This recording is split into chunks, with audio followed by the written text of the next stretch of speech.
جو نظام میں نے آپ کو، جو وجود میں نے آپ کو بتائے ہمارے وجود کے اندر انرجی کے، حیاتیاتی کے، ان کے اندر اپنے آپ انرجی بنتی ہے، لیکن وہ انرجی سٹور کہاں ہوتی ہے اور کہاں یوٹیلائز ہوتی ہے؟ ہمارے نفس کے تقاضوں کو پورا کرنے کے لیے وہ والی انرجی استعمال ہوتی ہے، اور ہمارے باطن کے اندر جو نور بنتا ہے ان لطائف کے مقامات کے اوپر، وہ انرجی کہاں پر استعمال ہوتی ہے؟ ہماری روح کی لطافت برقرار رکھنے کے اوپر۔ روحانیت کی راہ پر چلتے ہوئے نفس کے جائز تقاضوں کو پورا کرنا بندے کے اپنے کسبی اختیارات کا حصہ ہوتا ہے، اور روح کی بیداری کے مراحل میں عبادات، ذکر، فکر، مراقبہ، قلب میں نور پیدا کرنا بندے کا عملی اختیار اور نیت کی بیس کے اوپر ہوتا ہے۔ ہماری باطن کی بیداری کا پورا مرحلہ ہماری نیتوں اور ہماری ظاہرہ اعمال کی بنیاد پر پراپر طریقے سے، بہترین اور احسن طریقے سے مکمل ہو پاتا ہے۔ ہر چیز اپنے اپنے مقام پر رہ کر ہی اپنی خوبصورتی کو واضح ظاہر کروانے میں کامیاب ہو پاتی ہے۔ خوبصورتی ایک فطرتی عمل کی بنیاد پر ہوتی ہے، لیکن اس خوبصورتی کے اندر نکھار پیدا کرنا بندے کے اپنے عملی اور کسبی اختیارات میں ہونے کی بنا پر کسی بھی چیز کی خوبصورتی کو نکھارنے میں مدد دیتا ہے۔ ایسے ہی ہمارا باطن ہے، اور اس باطن کے اندر موجود تمام لطائف ہیں جو پروان چڑھتے ہیں تو روح کے اندر لطافت پیدا کرتے چلے جاتے ہیں، اور روح بیداری کی طرف لوٹنے کے ساتھ ساتھ اپنے تمام ان لطائف کو پراپر طریقے سے یوٹیلائز کرتے ہوئے اپنی بیداری کو مکمل طریقے سے بیدار رکھ پانے میں کامیاب ہو پاتی ہے۔ اسی طرح قلب میں نور بننا اور مکمل طریقے سے قلب کے اندر سے نور جاری ہونا باقی لطائف کی بیداری کے اوپر مکمل انحصار کرتا ہے، یعنی قلب سے نور پیدا ہوا نور باقی لطائف کو بیدار رکھنے میں معاون ہوتا ہے۔ اگر قلب کے اندر نور نہ بنے تو باقی لطائف کی نشو و نما اور بیداری کے اندر فرق آتا ہے، جس کی وجہ سے ہماری روح پراپر طریقے سے لطیف یا لطافت پذیر نہیں ہو پاتی، اور اسی طرح باطن کے لطائف کا نظام کام کرتا ہے۔ اب ہم بات کریں گے کہ لطائف کا اور لطائف کے رنگوں کا آپس میں کیا تعلق ہے۔ اگر رنگ کی ایگزسٹنس موجود ہے، یعنی رنگ اگر ایگزسٹ کرتے ہیں، تو ان رنگوں کی بنیاد پر کیسے ہم اپنے روحانی مراتب یا ہمارے روحانی مراحل کو تفصیل سے سمجھ سکتے ہیں، تو اس بات پر تفصیلی گفتگو کرتے ہیں۔ میں امید کرتی ہوں اس سے کافی حد تک آپ انڈرسٹینڈ کر پائیں گے کہ روحانی بیداری ہونے کے بعد کس کس مراحل سے ہم نے گزرنا ہوتا ہے تاکہ ہم اپنے باطن کو پر نور اور لطیف رکھنے میں کامیاب ہو پائیں۔ اس معاملے کو سمجھنے کے لیے آپ کے جو سوالات تھے کہ لطائف کیا اپنے آپ بیدار ہو جاتے ہیں، ابھی جب میں آپ کو ڈیٹیل اور بریفنگ دوں گی لطائف کے رنگوں اور لطائف کے اوپر، تو آپ بآسانی طریقے سے اس بات کا تجزیہ کر پائیں گے کہ لطائف اپنے آپ بیدار ہوتے ہیں یا نہیں ہوتے، اور اس کے اندر کتنا عمل دخل انسان کے اعمال کا اور انسان کے کسب کا ہوتا ہے وہ بھی انڈرسٹینڈ کر پائیں گے۔ تو یہاں سے ہم شروع کریں گے اس کو رنگوں کے نام سے۔ تو آپ نے اس بات کو ذہن نشین کرنا ہے کہ ابھی میں جتنی بھی بات کروں گی تمام رنگوں کے الفاظ کی صورت میں رنگوں کو بیان کرنے کے اوپر کروں گی، اور بآسانی طریقے سے آپ اس کو سمجھ پائیں گے۔ اللہ قرآن پاک میں دو اہم رنگوں کو کئی جگہ وضاحت فرماتا ہے، مثلا نیکی اور بدی، دن اور رات، اندھیرا اور اجالا۔ جب اللہ نے اپنی روح آدم میں پھونکی تو ایک نور کی صورت میں ہم پر آشکار ہوئی، یعنی امر روح۔ جب اس کو سجدے کا حکم ہوا تو اختلاف حکم کی وجہ سے یہ روح کا نور جدا ہوا اور تضاد کا نور پیدا ہوا، اور تضاد کا نور کیا ہے؟ اندھیرا۔ اس حساب سے ایک اللہ کا نور امر کی صورت میں نمودار ہوا اور ایک اندھیرے کی صورت میں نمودار ہوا۔ غور طلب بات یہ ہے کہ اللہ کے نور میں رحمان اور رحیم اسم ذات، یہ تین نوروں کا مجموعہ ایک بنیادی نور کی صورت میں ظاہر ہوا۔ ایک ایک نور کی تجلی جو اسم ذات سے امر کی صورت میں ہے، اور اس میں وہ تمام رنگ موجود ہیں، یعنی جو اسم ذات اللہ کی تجلی ہے اس کے اندر وہ تمام رنگ موجود ہیں جو آج کی دنیا میں ہم اپنی اس مادی آنکھوں سے دیکھ پاتے ہیں۔ اور دوسرا نور جو تضاد کی صورت میں پیدا ہوا تھا جو کہ اندھیرا تھا، تو اندھیرا اسی صورت میں ظاہر ہوا۔ اس اندھیرے کے اندر غور طلب بات یہ ہے کہ اس کے اندر 6 رنگوں کا مجموعہ ہے۔ اپنے ایک ذاتی صفت کے رنگ کے علاوہ اس اندھیرے میں ایک نور کی تجلی موجود نہیں ہے، یعنی اس اندھیرے کے اندر 6 رنگوں کے مجموعے کے علاوہ ایک نور کی تجلی مسنگ ہے، جس کی وجہ سے یہ اندھیرا مکمل نہیں ہو پاتا۔ اگر وہ ایک نور کی تجلی جو اس میں مسنگ ہے، اگر وہ بھی اس میں شامل ہوتی تو یہ اندھیرا نہ ہوتا۔ امید ہے یہاں تک آپ بات کو سمجھ چکے ہوں گے۔ ابھی ان 2 رنگوں کو ہم نے حاصل کیا اس مثال سے جو میں نے ابھی آپ کو بیان کی، ایک اندھیرا اور ایک اللہ کے نور کی تجلی، جو 7 رنگوں کی خصوصیت کی حامل شدہ تجلی ہے۔ ابھی ان دونوں رنگوں میں سے جو اللہ کے نور کی ایک تجلی ہے جس کے اندر 7 رنگ موجود ہیں، اور جو اندھیرے کے اندر 6 رنگ موجود ہیں، ان رنگوں کو آپ نے علیحدہ علیحدہ باطنی طور پر باطن کے مراحل میں بیداری کی طرف سفر کرتے ہوئے اپنے اپنے مقامات پر رکھنا ہوتا ہے۔ اس عمل کو سمجھنے کے لیے آپ بنیادی طور پہ اگر اندھیرے کے رنگ کو لیں اور نور کے رنگ کو لیں تو نور کے اندر سے 7 رنگوں کو علیحدہ کرنا اور اندھیرے میں سے 5 رنگوں کو علیحدہ کرنا کہ باقی کا ایک اس کا اپنا ذاتی کا رنگ رہ جائے۔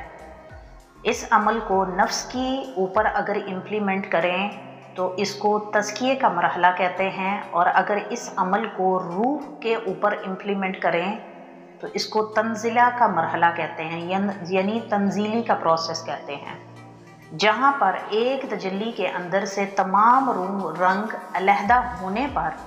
الگ الگ ہونے پر اپنی پہچان کرواتے چلے جاتے ہیں اور ظاہر ہوتے چلے جاتے ہیں، اور اندھیرے کے اندر سے جو 5 رنگوں کا مجموعہ ہے ایک ذاتی رنگ کے علاوہ، اس کو نفس کے اندر جب علیحدہ علیحدہ کیا جاتا ہے تو وہ نفس کی طہارت کے اندر مددگار ہوتے ہیں، کیونکہ اللہ رب العزت قرآن پاک میں فرماتا ہے کہ جب اللہ رب العزت کسی بندے کو نور دیتا ہے یا ہدایت کی طرف لے کے آتا ہے تو اللہ رب العزت اس بندے کو اندھیروں سے اجالوں کی طرف لے کے جاتا ہے، اور اگر کوئی بندہ اجالوں کے سفر میں ہوتا ہے تو اس کو اللہ رب العزت معرفت کی طرف لے کے جاتا ہے۔ اسی روشنی اور اندھیرے کا تعلق لطائف کے ساتھ بہت گہرا ہے، اور یہی لطائف امر روح کے تکوینی کاموں میں مددگار ہوتے ہیں، لیکن ان 2 قسم کے لطائف والی شے کو بنیادوں پر رکھ کر ہی پرکھنا آسان ہوتا ہے، یعنی کالا اور سفید رنگ اگر بنیاد میں ہو تو تب ان کو پرکھنا اور دیکھنا آسان ہوتا ہے۔ آپ نے کبھی اپنی بند آنکھوں کے اندر کبھی غور کیا ہے کہ جو اللہ کے صفات کی اور ذات کی روشنی تھی وہ آج بھی آپ کی بند آنکھوں میں آپ کو نظر آتی ہے، چاہے آپ کسی بھی مذہب سے تعلق رکھتے ہوں؟ اسے بخوبی آپ دیکھ سکتے ہیں۔ اگر آپ اس باطن کے مسافر بھی نہیں ہیں، اس کے باوجود بھی آپ اس روشنی کو اپنی بند آنکھوں میں ایک جگمگاتی ہوئی روشنی کی صورت میں آج بھی دیکھ سکتے ہیں۔ جب اندھیرا گہرا بہت ہوتا ہے تو اس میں ایک چھوٹی سی کرن ضرور وہاں موجود ہوتی ہے،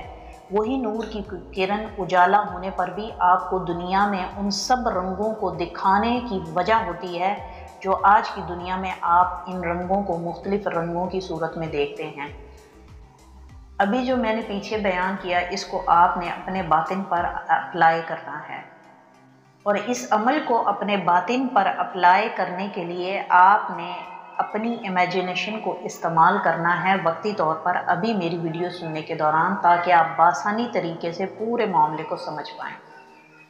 جب نفس اور دماغ میں تضاد ہوا تو اس میں تقسیم کا مرحلہ شروع ہوا، رائٹ؟ یہی روشنی جو اللہ رب العزت کی ایک روشنی ہے جس کے اندر تمام رنگ موجود ہے، یا آپ کے دماغ میں رہ جائے گی، اور باقی کی جو اندھیرے کی روشنی ہے وہ پستیوں میں نفس کے ساتھ چلی جائے گی، رائٹ؟ جس کی بنیاد پر ایک چنگاری ضرور جنم لے گی، یعنی تضاد ضرور پیدا ہوگا۔ وہ چنگاری دل میں سے ہو کر قلب کو نمودار کرنے کی وجہ بنے گی، یعنی قلب کو بیدار کرنے کی وجہ بنتی ہے وہ اللہ کے نور کی تجلی۔ جب آپ کے نفس میں اور آپ کے دماغ میں تضاد پیدا ہوتا ہے، تقسیم کا مرحلہ شروع ہوتا ہے۔ جب آپ کے ذہن کی رائے اور ہوتی ہے اور آپ کے نفس کی رائے اور ہوتی ہے، اس موقع پر اس تقسیم کے مرحلے کے اندر ایک چنگاری پیدا ہوتی ہے جو آپ کے دل کے اندر سے قلب کو بیدار کرنے کی اور تحریک دینے کی وجہ بنتی ہے، جس کی وجہ سے قلب بیدار ہو جاتا ہے۔ اگر انسان روحانیت کے سفر میں چل رہا ہے، راہ سلوک اور تصوف کا مسافر ہے، تو وہ اس کو بآسانی طریقے سے انڈرسٹینڈ کر پائے گا۔ دماغ میں جو نور جدا ہو کر رہ گیا تھا، اس کا رنگ کیا ہونا چاہیے آپ کے حساب سے، اور جو نفس دماغ سے الگ ہو کے پستیوں میں چلا گیا تھا، آپ کے حساب سے اس کا رنگ کیا ہونا چاہیے، اور جس چنگاری نے قلب کو تحریک دینے میں مدد دی، اس چنگاری کا رنگ کیا ہونا چاہیے۔ کیونکہ اس بات کو سمجھنا اس لیے ضروری ہے کہ قلب کے اندر سے ہی وہ تمام نور کی روشنیاں ہم نے علیحدہ علیحدہ کرنی ہیں تاکہ کسی چیز کو لطافت کی طرف لے جایا جائے۔ اگر 4-5 چیزوں کے مجموعہ سے حاصل شدہ کوئی چیز بنتی ہے، مثال کے طور پہ اگر پینے والا پانی لے لیں تو اس کے اندر اگر چینی ہے، نمک ہے یا کچھ اور 3-4 چیزیں ملا کے اگر اس کو بنایا جائے ایک ڈرنک کی صورت میں، تو یہ ہمارے پاس جو ڈرنک موجود ہے، یہ سمجھ لیں کہ یہ وہ چنگاری ہے، اور اس چنگاری کا رنگ جو ہے وہ زرد ہے۔ اب اسی چنگاری کے اندر سے آپ نے اس تمام ڈرنک کی انگریڈینٹ کو علیحدہ علیحدہ کرنا ہے، اور جب یہ چیزیں علیحدہ ہو جائیں گی تو یہ اپنی لطافت پر واپس آ جائیں گی۔ اسی لیے اللہ رب العزت فرماتا ہے کہ ہر روح اپنے امر کی طرف لوٹتی ہے۔ یہاں پر لوٹنے کا ذکر ہے، جس سے یہ پتہ چلتا ہے کہ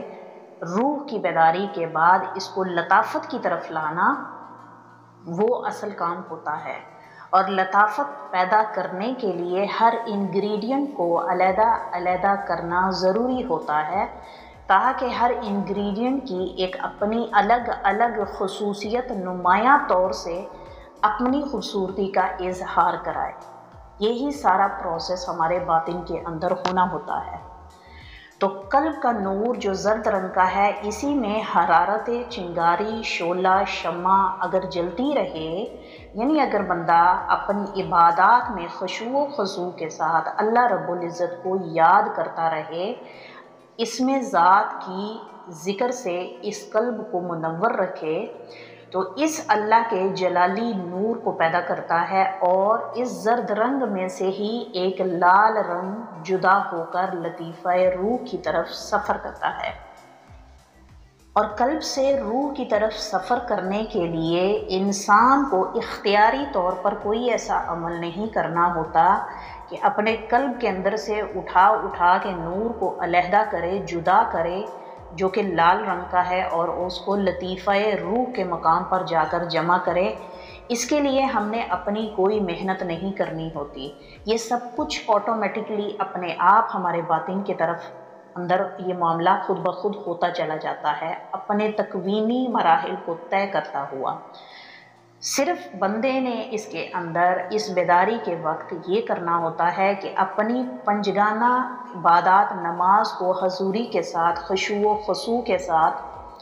اور اللہ سے محبت اور عبادات کی بنیاد کے اوپر اپنے تمام عبادات کو کرتا چلا جائے، اور اپنے حقوق العباد کو بھی کرتا چلا جائے۔ اسی طرح جب اس پورے پروسیس کے اندر سے انسان زرد رنگ کے نور کے اندر سے لال کو جدا کر دیتا ہے، تو یہ ایک درجہ لطافت کی طرف چلا جاتا ہے، اور جب لال میں سے سفید کلر جو لطیفہ سری کا ہے وہ جدا ہو جاتا ہے، تو پھر یہ دوسرے درجے کی لطافت پہ چلا جاتا ہے، یعنی روح دوسرے درجے پر لطیف ہو جاتی ہے۔ اسی سفید میں سے پھر گرین کلر جدا کرنا ہوتا ہے، جو کہ تیسرے درجے کی لطافت کے اوپر لے جاتا ہے۔ اسی لطافت کو برقرار رکھنے کے لیے قلب کے اندر نور بنتے رہنا یہ امپورٹنٹ ہے اور اہم ہے، اور نور بننے کے لیے انسان اپنے عبادات کے اندر